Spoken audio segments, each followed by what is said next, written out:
കൊടുക്കരുത്. അള്ളാന്റെ കോടതിയിൽ നിന്നെ പിടിക്കും കേട്ടോ. ഞാൻ വലിയ 40 ഹജ്ജ് ചെയ്ത ആളാന്ന് പറഞ്ഞിട്ട് കാര്യമില്ല, ഞാൻ പള്ളിയുടെ പ്രസിഡന്റ് ആയിരുന്നു എന്ന് പറഞ്ഞിട്ട് കാര്യമില്ല, സെക്രട്ടറി ആയിരുന്നു എന്ന് പറഞ്ഞിട്ട് കാര്യമില്ല. അള്ളാന്റെ കോടതിയിൽ അള്ളാഹുവിന്റെ കൽപ്പനയ്ക്ക് വിധേയരായവരാരോ അവർക്കാണ് ആനുകൂല്യം കേട്ടോ. ദുനിയാവിലെ പണം കൊടുക്കുന്നതിന് മാനദണ്ഡമില്ല. ഇവിടെ കള്ളുകുടിയന്മാർക്ക് കൊട്ടാരമുണ്ട്, അള്ളാഹ്ക്ക് അവരോട് തൃപ്തിയുള്ളത് കൊണ്ടല്ല, ദുനിയാവിനോട് അള്ളാഹ്ക്ക് വിലയില്ലാത്തത് കൊണ്ടാണ്. അതുകൊണ്ട് മോനെ, നീ ദുനിയാവിന്റെ വഞ്ചനയിൽ പെടണ്ട. ചെറുപ്പക്കാര്, തെരുവിലേക്ക് ഇറങ്ങിയ മുഴുവനും ഹറാമിന്റെ കൊട്ടാരങ്ങളാണ്. വഞ്ചിക്കപ്പെടണ്ട.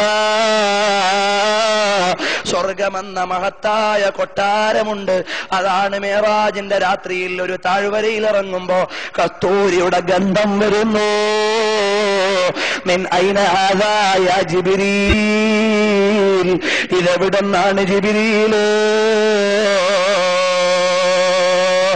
അത് നബിയേ, സ്വർഗത്തിന്റെ വാസനയാണ് നബിയേ. അടുത്തൊരു താഴ്വരയിലേക്ക് ചെല്ലുമ്പോ ദുർഗന്ധം വരുന്നുണ്ട്. ഇതെവിടുന്നാണ് ജിബ്രീൽ?